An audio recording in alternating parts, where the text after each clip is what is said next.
Hello दोस्तों, नमस्कार। स्वागत है आप सभी का एजुकेशन मंत्रा में। दोस्तों, स्कूल मर्जर मामले में एक झन्नाटेदार अपडेट आ चुकी है और माननीय सुप्रीम कोर्ट से ये खबर सीधा आई हुई है।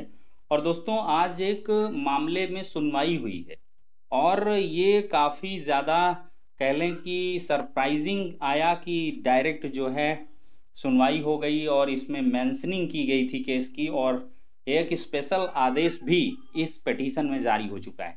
तो पूरा मामला क्या है, माननीय सुप्रीम कोर्ट में मर्जर मामले को लेकर क्या कुछ सुनवाई हुई है, इसका सार आपको इस वीडियो में दिखाई पड़ेगा। तो चलिए दोस्तों, वीडियो को शुरू करते हैं। दोस्तों, आप सभी लोग जानते हैं स्कूल मर्जर मामले में माननीय इलाहाबाद हाई कोर्ट की लखनऊ खंडपीठ के सिंगल बेंच से जो याचिका है वो खारिज हुई है, और फिर इसके बाद डिवीजन बेंच में एक पीआईएल भी खारिज हो चुकी, डिसमिस हो चुकी है। तो अब इसके बाद ये मामला माननीय सुप्रीम कोर्ट में पहुंचा हुआ है और आज एक एडवोकेट साहब ने एक स्पेशल रिक्वेस्ट करी है केस मेंशन करने के लिए। उन्होंने कहा है, मतलब एक दरख्वास्त दी है कि साहब जो है 5,000 से ज़्यादा प्राइमरी स्कूल्स जो हैं उत्तर प्रदेश के अंदर बंद कर दिए गए हैं और 3 से 4 लाख जो नौनिहाल हैं उनको फोर्स किया जा रहा है बगल के विद्यालयों में पढ़ने के लिए। और उन्होंने ये भी बताया है कि माननीय इलाहाबाद हाई कोर्ट की सिंगल बेंच के आदेश के खिलाफ हम जो है पैरवी करना चाहते हैं। तो इसमें माननीय सुप्रीम कोर्ट में जो आदेश दिया वो काफ़ी बेहतरीन है। माननीय सुप्रीम कोर्ट ने कहा है कि हालांकि ये पॉलिसी मैटर है, ये गवर्नमेंट का पॉलिसी मैटर है, लेकिन हम इसको सुनेंगे। आप एक फ्रेश एसएलपी दाखिल करिए, हम इस केस को ब्रीफली सुनेंगे। तो माननीय सुप्रीम कोर्ट ने हरी झंडी दे दी है इस मामले पर सुनवाई के लिए।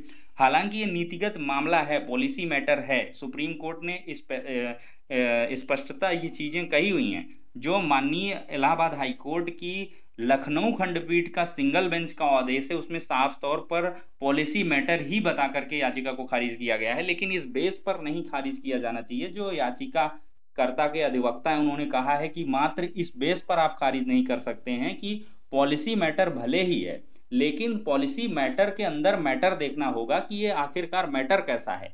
ये 6 से 14 वर्ष के बच्चों की फंडामेंटल राइट्स का मैटर है, उनकी एजुकेशन से जुड़ा हुआ मैटर है।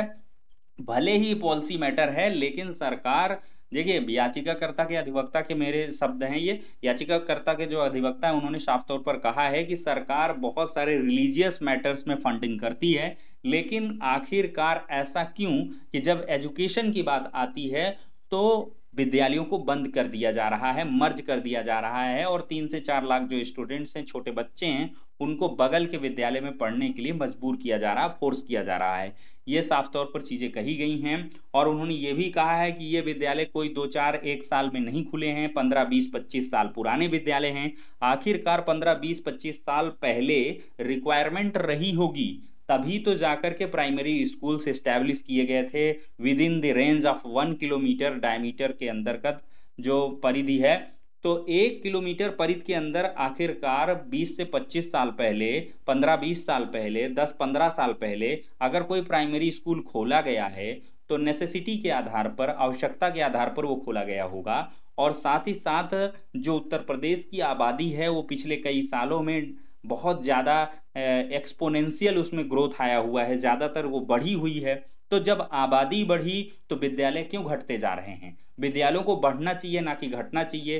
तो ये सारे मुद्दे हैं। और उन्होंने ये भी कहा है कि हम माननीय सुप्रीम कोर्ट से ये पक्ष रखेंगे कि आखिरकार उत्तर प्रदेश सरकार स्कूलों को क्यों मर्ज कर रही है, वो क्यों नहीं उनकी आवश्यकताओं पर ध्यान दे रही है। आखिरकार क्या कुछ रीजंस रहे हैं कि जो 1 to 5 क्लास के स्टूडेंट्स हैं वो प्राइमरी स्कूल्स में नहीं पढ़ रहे हैं। वहाँ पर टीचर्स की जो रिक्वायरमेंट है, क्या वो पूरी की जा रही है या नहीं की जा रही है? आखिरकार क्या कुछ रीजंस रहे हैं, क्या कुछ कारण हैं जिनकी वजह से जो विमुखता है वो प्राइमरी विद्यालयों से हो रही है आम जनमानस की या बच्चों की? तो ये सारे ग्राउंड्स पर बहस होने वाली है और इसी ग्राउंड के आधार पर ये एसएलपी भी दाखिल की जाएगी और माननीय सुप्रीम कोर्ट में बहुत जल्द इस मैटर में सुनवाई भी होने वाली है। तो दोस्तों, स्पेशली जो आदेश आ चुके हैं उसके बारे में आप सभी को बता दिया गया है। अब ये सुप्रीम कोर्ट में मामला पहुंच चुका है और सुप्रीम कोर्ट ने स्पेशली इस पर हियरिंग के लिए अपनी अप्रूवल भी दे दी है और एक फ्रेश एसएलपी के माध्यम से इसको उसको सुनेंगे। तो जो जैसी अपडेट इन फ्यूचर आएगी आप सभी को इस चैनल के माध्यम से मिलती रहेगी। तो वीडियो को दबाकर लाइक एंड शेयर करिए और चैनल को सब्सक्राइब करिए, क्योंकि इसी प्रकार की लेटेस्ट रियल ऑथेंटिक और एलेबोरेटिव जो अपडेट्स हैं इस चैनल के माध्यम से आप सभी को लगातार प्रोवाइड की जाती हैं। तो ठीक है दोस्तों, नेक्स्ट वीडियो में मिलते हैं।